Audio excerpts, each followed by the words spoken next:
Sino ako para sa inyo?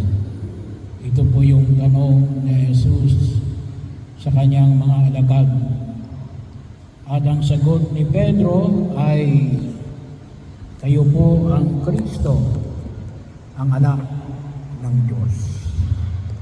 Bahagi o yung pagkakilala natin kay Jesus, kabaliktaran doon sa gusto na makilala ng iba. Pero nawa makita natin makilala natin sa Jesus. Kahapon, kung yung mga alala, yung ebanghelyo kahapon na yan, yung gusto siyang makita ni Herodes. So, hindi dahil sa kanyang pananalig, ngunit dahil sa kanyang pagka-intriga, out of curiosity, kaya gusto niyang makita si Jesus. Kasi nga, tulad ng pinamanig ito, akala ng iba ay si Juan Bautista ito. Si Juan Bautista na pinapatay ni Herodes. Bahagi na makita natin. Pero yung paanyaya na ipinamanig ng pumikapat, yung pagkakilala kay Jesus at pagtatagpo kay Jesus, sabi nga natin ay nawa ay katulad ng pagtatagpo ni Zaccheo. Yung pinagbabago tayo. May conversion. Mayroong tinatawag nating pagbabalik loob sa Diyos. May ginagawa tayo para higit nating pakinabangan ang pagliligtas ng Diyos. Hindi yung gusto lang makilala. Kung tingnan po natin, sangayon sa unang pagbasa, isa o sa mga maliwanag na binibigyan ng unang pagbasa, ay pwede yung tumulong sana sapagkat sabi nga natin ay napakalawak kung tutusin ang pwede natin pagmilay-nilayan kapag sinabi natin nakilala natin sa Jesus. At ang isang itinuturo sa atin ay yung tamang panahon. There is time for everything. Sabi nga, may panahon ng pagtatanim, may panahon ng pag-aani. Nakilala, tama yung panahon mo. Or else, sayang. Hindi ka pwedeng magtanim ng tagtuyot. Mamamatay ang iyong itatanim. Kaya kalimitan na nagtatanim rin kapag tag-ulan. Hindi naman nahulugan na ngayon, kasi ngayon, pwede na ngayon. May tinatawag na ngayong mga modern farming, hydroponics. May tinatawag na ngayon, kung tawagin natin ay drip farming. Pero bahagi ibig sabihin, malaki yung gastos noon. Kaya kinakailangan itatiming mo rin yung panahon or ibabase mo rin sa sitwasyon na kinabibilangan. Kaya yung paanyaya na pinapahayag na Jesus ay gamitin natin ang pagkilala natin sa Jesus, lalong-lalo na yung panahon na ipinagkaloob ng Diyos sa atin. So, kanina ako'y nag-blessing. Bagamat sa ibang parokya na yon, kaya lang inaanyaan ako mag-blessing ay yung may dalawang matanda, 89 years old. Sabi ko, malakas pa, nakatatayo pa. Ay napakaraming panahon. Sana umabot din tayo ng 80 plus na malakas pa. Hindi naman na 80 plus na, pero nakarating sa ikaan. Pero sabi nga, mapalad sapagkat binigyan sila ng mas mahabang panahon. Pero tayo ay hindi natin alam, kaya magpasalamat tayo sa biyaya ng panahon na inilalagay natin sa daigdig na ito. Kaya kalimitan, sinasabi ko natin, ay matuto tayong magpasalamat sa mga biyaya na ipinagkakaloob ng Diyos at sa mga panahon na inilalagay natin sa daigdig na ito. At hindi lamang yun. Marami pang mga bagay na dapat natin makita na nawa ay higit na maging tugon upang magamit natin yung panahon na ipinagkaloob ng Diyos. Sa Ebanghelyo, makita natin na alin, ipinapaliwanag na Jesus sa kanyang mga alagad na bagaman sabi niya ay ikaw ang Kristo, ang anak ng Diyos.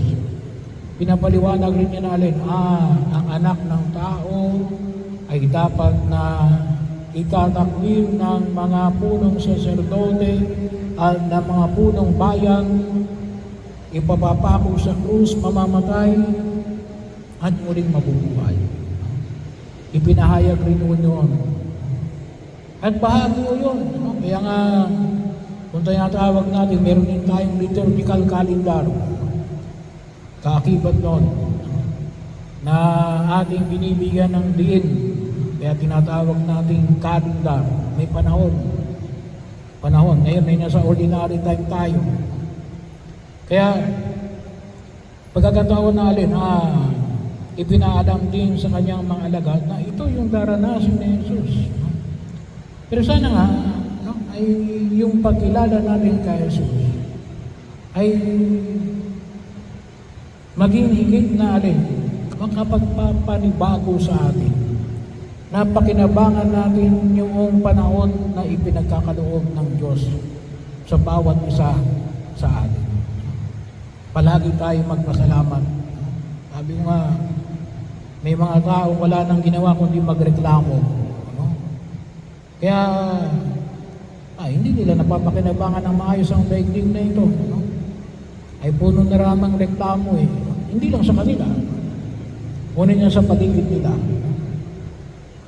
They stress themselves and they stress the people within their company. Ay sayang, hindi yan yung panahon na dulot ng ating Panginoong Jesucristo. Yung panahon na dulot ng Panginoon ay alin? Panahon ng alin magdudulot ng kaligtasan. Pagkaahon sa kasalanan at kahirapan. Yun ang nais. Kaya ano sabi nga natin, a time of deliverance and salvation. Kaya bahagi ho, kayo may mga edad na, ay sabi ko nga ay sana rin maging gabay, lalong-lalo na sa mga batang henerasyon, na magamit nila ng maayos yung panahon na ipinagkaloob ng Diyos sa kanila. Kuminsan nalulungkot ako, lalo na kuminsan kapag alawasan, mabuti na lang ngayon. Hindi ako katulad nung bago magpandemya. Mga bata, mga elementary pa lang, naninigarilyo. Wala na kuminsan nakita ngayon kasi medyo iba na ngayon ng oras. Alas 3 na, nag-uuwian na eh. Pero nung una kasi alas 5, alas 4. Sabi ko ay, mga bata pa yun, maninigarilyo, wawa sa akin kagad nila yung kanilang katawan. Pagkatapos, pagdating ng kanilang katandaan, anong gagawin nila? Magre-reklamo sila. Ang sakit ng katawan ko.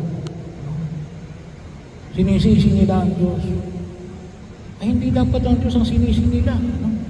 Ang sino dapat ang sinisi nila? Sarili nila. Inabuso nila yung katawan nila. So bahagi ho yun. Kapag hindi natin ginamit ng maayos ang panahon na ipinagkaloob ng Diyos sa atin,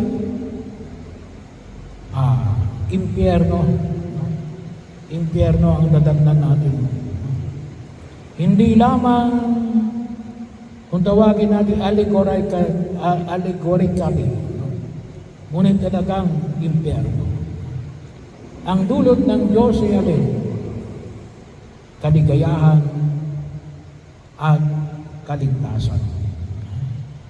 At maliwanag natin, sana magamit natin yung panahon na ito at turuan natin ang mga susunod na henerasyon na higit nating pakinabangan yung panahon na ipinagkakaloob ng Diyos sa atin. Bakit? Kasi ito yung panahon ng pagliligtas ng Diyos. Kailan nagsimula ito? 2,000 years ago. No? Yung panahon ng yung pagkatubos natin mula sa kasalanan na siyang naging dahilan ng ating kapahamakan. And sana, yun ang pakinabangan natin.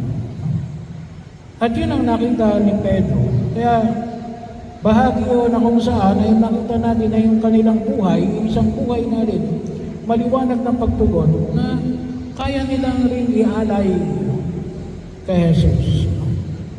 Sabagat nakita nila na ito talaga yung pagliligtas ng Diyos.